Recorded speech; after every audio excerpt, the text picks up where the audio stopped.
Hello there. My name is Patience Agada, WORDSDIVA. I am from Ogbadibu local government area of Benue State, and I'm a spoken word poet. I'm a voiceover artist. I am a broadcast journalist and a public speaker. Alright, so I think the journey started from long before now, way when I was still in secondary school. I have this love. I just love books. I love to read. I love literature. Literature has always been my best subject, and I love the art. And then I got to discover poetry as one of the genres of literature. And from there, I fell in love with it, with the beauty, with the creativity, with how rhythmic and melodic it can be.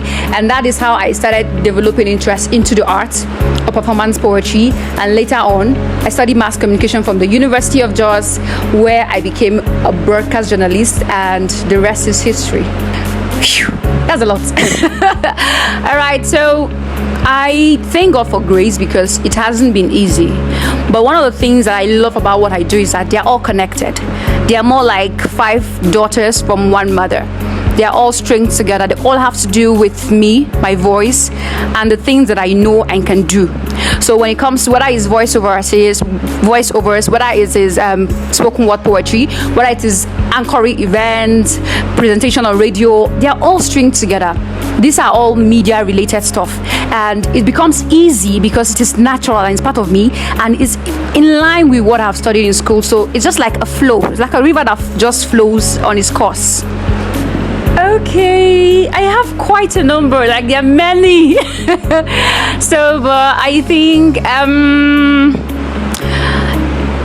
one should be my first performance at Latter House Christian Center.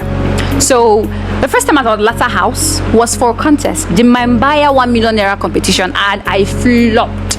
That was the first time I went blank on stage. Like, I didn't know what to say. I don't know what that was, the pressure, the anxiety, and then the crowd. I don't just know what happened, but I blanked out. So when I got an official invitation to the church for administration during their Mothering Sunday, I was super excited because I wanted to change the history. Like, I wanted to change that narrative that I flopped. And for me, it meant a lot because it affected my confidence. So when I came there, and man, I loved my administration for that day. It was powerful, it was well received. I got lots of testimonies, and when I came back, I was able, like, you know, the point where you get and you're able to earn from your art, right? That's point. And then I was able to give something to my mom, to my family, and they got to accept my art, accept me, and the experience was massive. So I can't forget that experience. It's always been here, very dear to my heart. Alright, so as a voiceover artist, some of the challenges I have faced, one of which would be able to deliver, to give the voice, because I believe for every work that you get, for every voiceover, there's a different voice that you are supposed to use for it. The voice you're going to use for a very corporate event is a different one you're going to use from a normal business jingle you're trying to make, a different one for a normal, like, you get. And then I do spoken word poetry, and most times I try not to mix things together. I try not to make it spoken word poetry. I try to make sure that I draw a line between, okay, this is an advert, this is an announcement, a public service announcement, this is for a corporate event, this is for something that needs a lot of hype and, you know, energy. So that is the problem. Most times you have to find a distinction between the line between the different sector of voiceovers and works like that. Another thing is really, for me, I think is, let's see, there are many of them. I'm trying to pinpoint which one when it comes to voiceover. So another thing is really getting to a particular, getting your things together, the gadget and everything that you require as a freelancer to be able to put these things together. Sometimes it can be very tasking, but I do my best to collaborate with other producers around town so you can go do my stuff and get some softwares even on my mobile phone that I can use to easily make this thing from the comfort of my home. But I'm still going there, I'm still heading there, and I know that things will get better. I love this question. Thank you so much. So, for me, spoken word poetry is not just a talent. It's not just something I do for fun. It's my life. Like, it's my purpose. It's what I want to do for life, and what I want to, like, impact people through my work, my spoken word poetry, is that I want them to know that there are things they should know, and there are things they can express themselves. I want them to hear, not just for the fun, not just to entertain them, but to get the messages, to get to hear about things that will comfort them, to get to hear about things that will rebuke them, to get to hear about things that will create awareness of like, oh my God, so I'm supposed to do this, to know about human rights, to know about your environment, to know more about your faith, your creator, to know about your own life as a person, to be able to express yourself from that trauma. There are poems that I've written on rape, on gender-based violence, and some people are not even confident to come out and say certain things, but through that, I want people to know that they are not alone. To be able to give people that confidence, that assurance, that solace, that comfort, that love, because through your work you can do all of that, and that is what I intend to achieve with my work, to impact people's life positively. Yeah. All right. So one of the things I always tell people, especially those who look up to me, like younger people, and I also teach poetry, writing, and performance, is that always ask questions. When I get an invitation to come and do public speaking or to come and do a poetry performance, I ask them, what is the theme for your event? Do you have a team you're working with? Because I don't want to come and be going off point. I want that what we are going to be doing is going to be in sync. Let me be in line with what you're trying to say so that we can bring your audience to a place of understanding. So first up, I make my own research. I ask the organizers of the event, what are we talking on? What are the theme? How long do I have to talk? What is the time frame, the duration? Then I also go ahead to make my own research. And then when I do my own homework, bring out the research, bring out a topic and how it relates to it, and look for different ways to help break it down so that people can understand, because I believe that my audience, there are a lot of things going on, and then words are transient. It's fast. You cannot take it back except you're recording it. So you need to make it simple that they can understand, they can follow, and they can relate with, especially that it's in line with the theme of the event or what you're supposed to speak on. All right, so I'm smiling because all right, so let me say Untold, my spoken word poetry video, Untold. It has a very large place in my heart, because I tell people that Untold is not just a spoken word poem, it's my life story. It's me.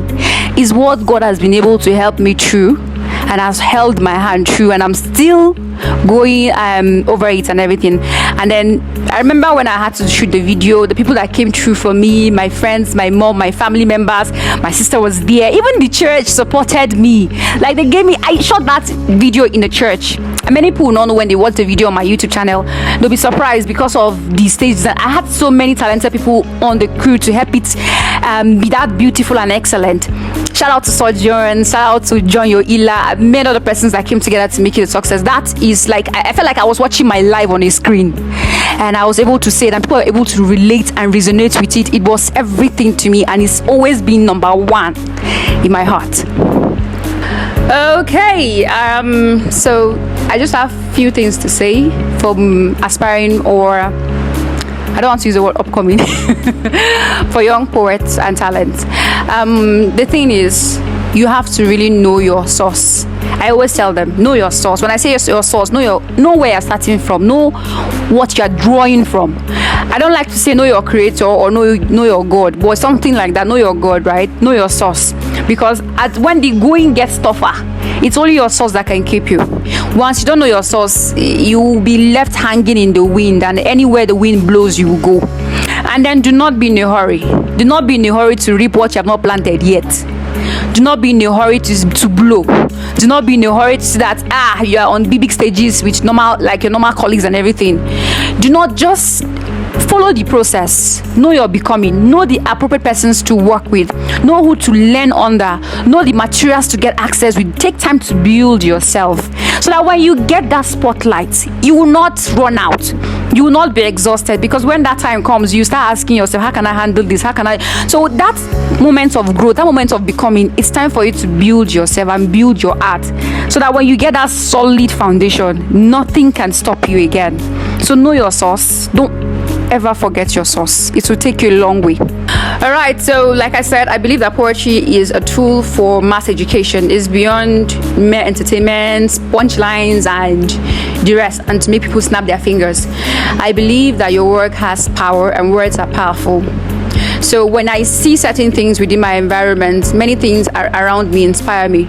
when I see certain things that are going wrong, I tend to write about them. For instance, during the election, I wrote a poem on the need for you to vote, to exercise your franchise, on the need for not just to vote anybody, but know who you are voting, and the need for it to look beyond the different factors that will make you want to vote the wrong person. For instance, there's a need for you to look beyond ethnicity, religion, and other factors that tend to divide us, that you should look for the quality person to vote. And I have poems on that.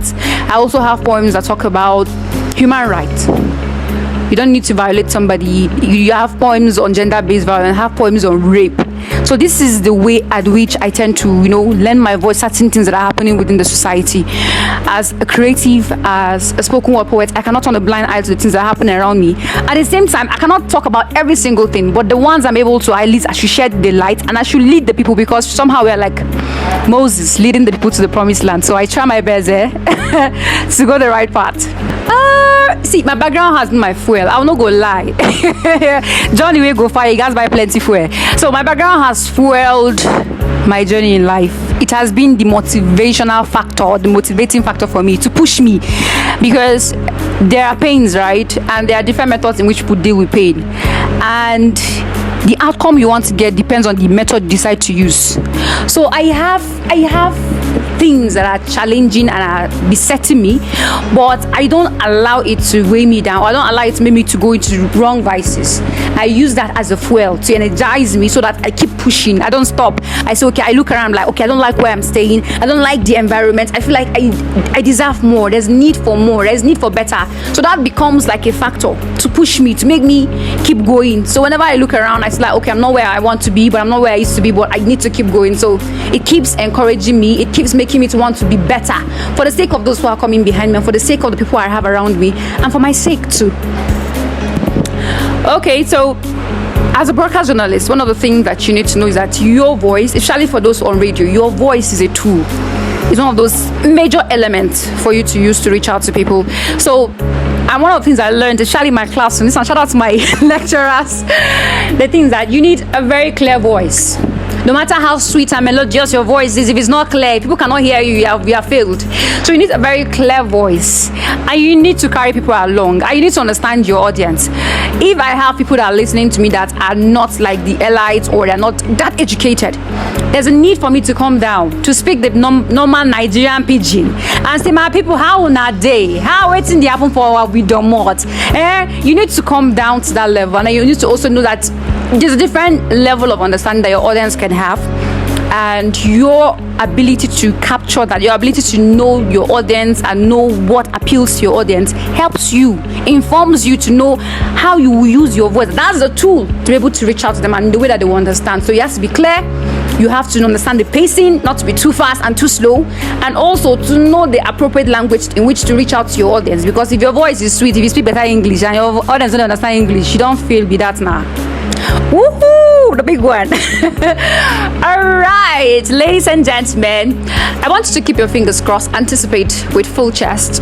My album is my maiden album, my first, numero uno. My first poetry album coming up is due to drop on the 11th of October, and I hope it does. It's titled Becoming. It's an embodiment of who I am, an embodiment of my process as a spoken word poet, embodiment of my person and as an individual that I have been growing through the years, how I started. Many people have been asking me, how did you start? How did you become, how many years ago? I don't say. So all that is captured in my poetry album that is forthcoming, how I started, how it's going, and what I intend to achieve, all the things that have helped me, people that have contributed, and all the projects I've been able to do when I started, and how I'm still joining to my becoming. So it's about development and process of an individual, of a person, of an artist. So please put your fingers crossed, anticipate Becoming, the poetry album, coming soon. And also poetry, music, and pictures. Yes, I'm preparing for my event on the 20th of October. Everything's happening in October, don't worry, I was born in October. So on the 20th of October, I'm anticipating my my second event, Poetry, Music and Pictures. It's an event that will help usher in our poetry album at the same time to help people relax with music and help people see that music can be inculcated into poetry, and then poetry can be inculcated together with dance and other things. So I don't want to let the cat out of the bag. There are many things you have not seen yet. Like you have not seen them, I never say anything. So please put your fingers crossed and wait for the album and wait for the event live in the city of Jos. Don't play, you're gonna learn. All right, so peace out, J City.